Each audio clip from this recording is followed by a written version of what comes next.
প্রয়োজন, আমি তোমার হাতেই আমার কন্যাকে সমর্পণ করব। ছোট ব্রাহ্মণ দেখছেন না, এই বয়স্ক বাবাকে বুঝিয়ে পারব, কিন্তু তীর্থের বাক্য যদি রক্ষা করতে না পারে বড় অধর্ম হয়ে যাবে।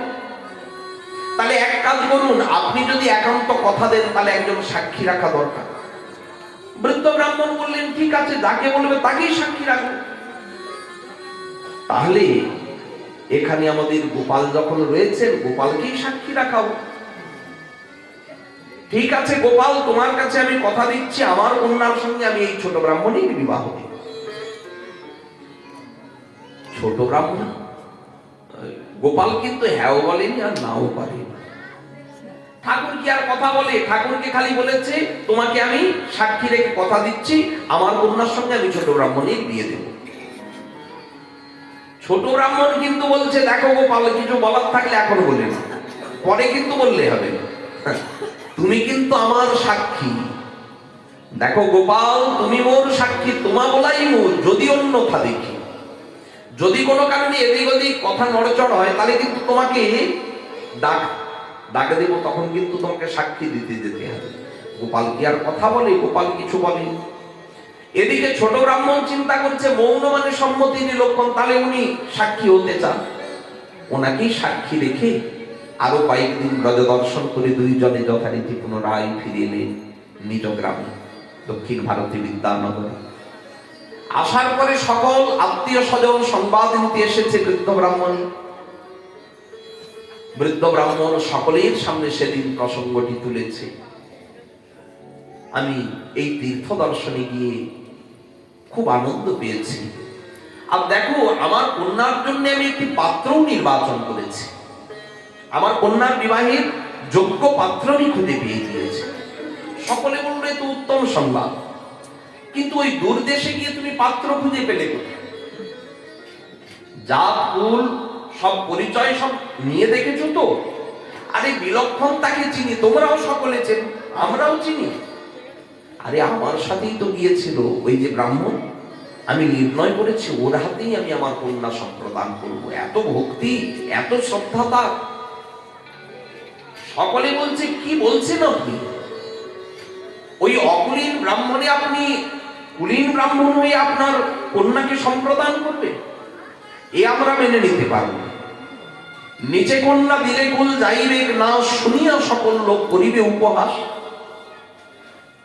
আমরা কিন্তু সম্বন্ধ বা সম্পর্ক রক্ষা করতে পারবো। পত্নী বলছে আরে আমরা কাকে নিয়ে কার সঙ্গে এই জগৎ সংসারে চলবো? আত্মীয় বন্ধু বান্ধব যদি না থাকে, দেখুন যদি আপনি এই মনস্থ নিশ্চিত রূপ ধরে রাখেন তাহলে কিন্তু আমিও প্রাণ রাখব, আমি বিষকেই আত্মহত্যা করব। আত্মীয় ছাড়া বাঁচা যায়? বৃদ্ধ ব্রাহ্মণের ছেলে বলছে আচ্ছা বাবা, বুড়ো মানুষ তুমি, এত জেদ তোমার, সকলে যেখানে অসম্মত সেখানে তোমার এত জেদটা কিসে? পুত্র তখন বলছে খবরদার এই কথা আর কোনোদিন বলবে, তোমার জন্য মা আত্মহত্যা করবে, আত্মীয় স্বজন সব ছেড়ে চলে যাবে। বৃদ্ধ ব্রাহ্মণ বলছে কিন্তু আমি তীর্থে কথা দিয়েছি, সেটাই আমি করবো কি করে? আমি তো কথা দিয়ে ফেলেছি, তাহলে তোমরাই আমাকে বলো আমি কি করব? আত্মীয় স্বজন বললেন তা আমরা বুঝি না, তবে তুমি যদি নিজে কন্যা দাও তাহলে কিন্তু আমরা ওই কুলনাশের ভয়ে আমরা কিন্তু তোমার সাথ দেব। বৃদ্ধ ব্রাহ্মণের ছেলে বলছে বাবা শোনো, যা বলেছো বলেছো, আর এই কথা তুলবে। আরে আমি না তুললে কি হবে? ছোট ব্রাহ্মণ তো এসে বলবে, তুমি তখন বলবে না আমি ওসব কিছু কথা বলিনি, মিথ্যে বলবো? সকলের সুখের জন্য এক দুটো মিথ্যে বললে কোনো পাপ হয়? মা যদি আত্মহত্যা করে সেই পাপ তোমাকে ছুঁবে না? তোমার জন্যই তো মা আত্মহত্যা করবে, তো পাপ হবে না? একটা না হলে মিথ্যে কথা বলবে, কিন্তু এই কথা ভুলেও তুমি বলবে না। আরে আমি না বললে হবে কি? সাক্ষী নিয়ে এসে তো প্রমাণ করিয়ে দেবে কথাটা আমি দিয়েছি। হায় রে সর্বনাশ! আচ্ছা বাবা, তোমার বুদ্ধি শুদ্ধি হবে কত? এত কাঁচা কাজ কেউ করে? তুমি একটা কথা দিয়েছো তাও আবার সাক্ষী সাবুদ রেখে। আচ্ছা সাক্ষীটা কাকে রেখেছ? আমি যে মন্দিরে ছিলাম সেই মন্দিরের বিগ্রহ গোপালকে রেখেছি, ও বাবা, যতটা তোমাকে বোকা ভেবেছিলাম এতটা বোকা তুমি নও। এতক্ষণে একটা বুদ্ধির কাজ তুমি করেছো। কি কাজ? এই যে বিগ্রহকে তুমি সাক্ষীটা রেখেছো। আরে বিগ্রহ কথা বলে নাকি? এখন যদি তুমি এদিক ওদিক কথাকে করে দাও, বিগ্রহ তো আর সাক্ষী দেবে না। শোনো বাবা, সবগুলো রক্ষা হবে, তোমাকে মিথ্যেও বলতে হবে না, তবে সত্যিটিও বলা চলবে। তুমি খালি বলবে কি বলতে কি বলেছে আমার কিছু মনে নাই, বাকিটা আমি বুঝে নেব। বৃদ্ধ ব্রাহ্মণ চিন্তা করছে, অগত্যা সকলে যেভাবে ধরেছে, এখন যদি উনি জেদ বজায় রাখেন তাহলে একটা বিড়ম্বনা সৃষ্টি হবে না। ছোট ব্রাহ্মণ বললেন ঠিক আছে, এই বৃদ্ধ ব্রাহ্মণ বললেন অগত্যা তাই হোক। কয়েকদিন পরে ছোট ব্রাহ্মণ এসেছে, সংবাদ নিচ্ছেন, কর্তামশাই কেমন আছে? ভালো আছে। আচ্ছা, আর তো কোনো কথা সংবাদ আমাকে কিছুই পাঠালেন না। তীর্থে যে কথা দিলেন আপনি একেবারে ভুলে গিয়েছেন নাকি? আমি একটু মনে করিয়ে দিতে এলাম। বৃদ্ধ তো বুঝতে পারছে কোন কথা বলছে। বৃদ্ধ বললেন, বাবা কোন কথাটা বলো দেখি। ওই যে বৃন্দাবনে বসে আপনি বললেন না, হ্যাঁ, কিন্তু কথাটা কি? গোপালের সামনে আপনি বলছিলেন না, তা তো বুঝছি, কিন্তু কথাটা কি? আপনার কন্যার সঙ্গে আমার বিবাহ দেবেন। পাশে দাঁড়িয়ে কথাগুলি শুনছিল বড় ব্রাহ্মণ বলছে, যেই কথাটা পেরেছে আপনার কন্যার সঙ্গে আমার বিবাহের কথা, সঙ্গে সঙ্গে রে রে বলে আর হাতে একটা লাঠি নিয়ে একেবারে এই মানে কি সেই মানে। ছোট ব্রাহ্মণ মনে মনে ভাবছে, আপনি বাঁচলে বাবার নাম, আগে নিজের প্রাণটা তো বাঁচায়।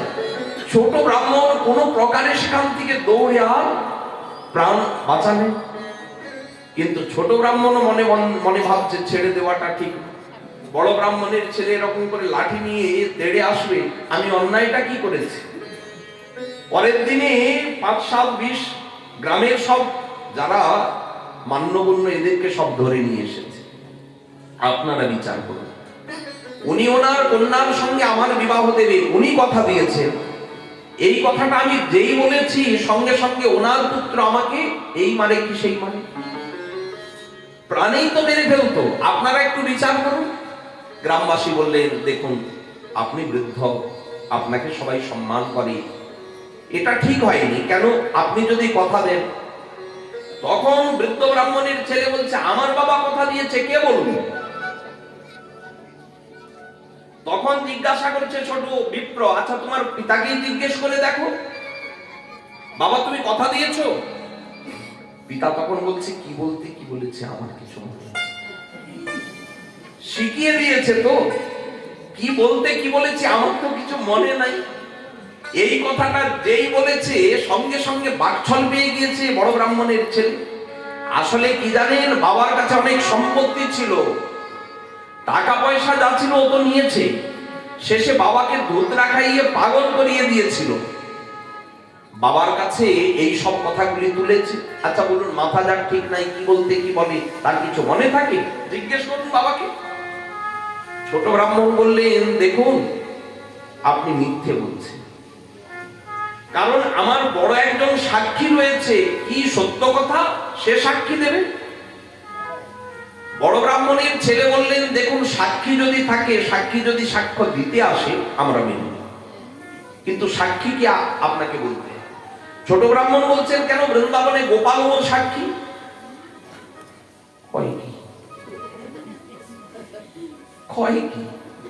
গোপাল সাক্ষী? কোন গোপাল? বলে কেন বিগ্রহ গোপাল।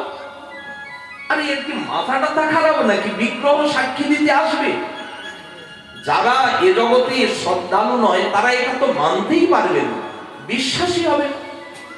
কিন্তু যারা শ্রদ্ধালু জন তারা মনে মনে ভাবছে, ছোট ব্রাহ্মণের যা ভক্তি, গোপাল আসিলে আসিতেও পারে না। আসার কি আছে? ভক্তের জন্য গোপাল কি না করে, সাক্ষী দিতে আসতেই পারে। যথারীতি ছোট ব্রাহ্মণ সকলের সামনে কথাটা তুললেন, তাহলে এবার আপনারা সাক্ষী কিনা বলুন। আমি তো রেখেছিলাম একটা সাক্ষী, তাহলে এখন সবাই সাক্ষী দেবেন তো? কি দেবেন তো? আপনারা সব সাক্ষী দেবেন তো?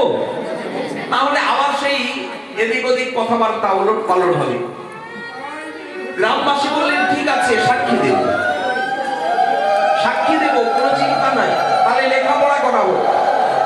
একেবারে খাতায় কলমে লেখাপড়া করা। ছোট ব্রাহ্মণ এবারে চলবে ওই বৃন্দাবনে গিয়ে গোপালকে যেই প্রণাম করেছে, গোপাল জিজ্ঞেস করছে কেমন আছো, বিয়ে শাদী হয়েছে?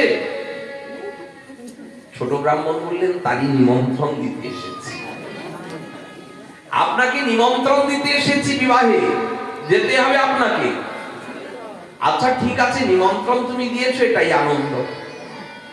না, আনন্দ বললে হবে না, যেতেই হবে।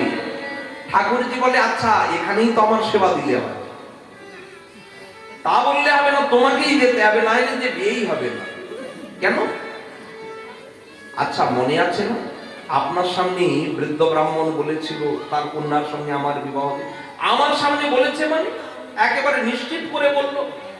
আমাকে আবার বলা হলো তুমি সাক্ষী থাকলে, তুমি তো বলেই গিয়েছো তুমি মোর সাক্ষী, তোমা বলাই যদি অন্যথা দেখি। হ্যাঁ এখন তো সেই অন্যথা হয়ে গিয়েছে। বুড়ো বলছে কি বলতে কি বলেছি আমার কিছু মনে নাই। এখন বৃদ্ধ ব্রাহ্মণের পুত্র আমাকে বিপদে ফেলে দিয়েছে, আমি নাকি ধন সম্পত্তির লোভে বিবাহের এই প্রস্তাবটা উঠিয়েছি, এটা ওনার পিতা নাকি কথা দেয়নি। চলো ঠাকুর, কে পেছো নাকি? হ্যাঁ পাগল টাগল আছে? আরে আমি বিগ্রহ, আমি যাবো কি সাক্ষী দিতে? ঠিক আছে তুমি যাও, ওখানে গিয়ে আমাকে স্মরণ করবে, আমি আবির্ভূত হয়ে ওখানে সকলের সামনে কথা দেব। বলে কেউ মানবে? তুমি এই বিগ্রহে এই মুখে যদি কথাটা দাও তবে সবাই মানবে, না হলে কেউ মানবে। গোপাল বলে কিন্তু আমি তো বিগ্রহ, বিগ্রহ যাই ইহা কাহা নাহি শুনি, বিগ্রহ কোথাও যায় নাকি? গোপাল যেই বলেছে এই কথা, ছোট ব্রাহ্মণ বলছে তাহলে বিগ্রহ হইয়া তুমি কহ কেন? তুমি যদি ঠাকুর হও তাহলে তুমি কথাটা বলছো কি করে? কথা যদি বলতে পারো তাহলে যেতে কেন পারবে না? ব্রাহ্মণের জন্য না হলে একটু অকার্য সাধন করবে, বিপ্রের লাগি করো তুমি অকার্য সাধন। গোপাল চিন্তা করছে অবস্থা, সাক্ষী থাকার সময় একটু চিন্তা ভাবনা করে সাক্ষী থাকতে হয়। এখন সাক্ষী রয়েছে ছোট ব্রাহ্মণ, সেও বলছে কেন যাবে না। শোনো আমার কিন্তু কতগুলি শর্ত আছে। আবার শর্তের কি আছে? তুমি আগে সাক্ষী দেবে, চলো। বেশি কথা বললে যাবো না। সাক্ষীর একটা গৌরব থাকে না, সাক্ষীর একটা গৌরব থাকে, আমি সাক্ষী দিতে যাব।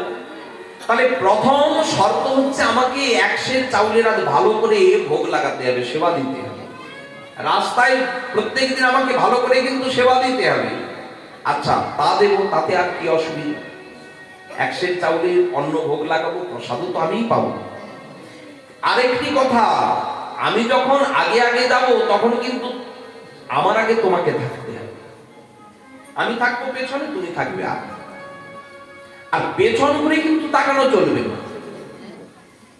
ব্রাহ্মণ চিন্তা করছে এটা এক সমস্যা, আমি আগে আগে যাবো, পেছন ঘুরে তাকানো চলবে না। ঠাকুর যাচ্ছে কি যাচ্ছে না, একেই তো চতুরের চূড়ামণি।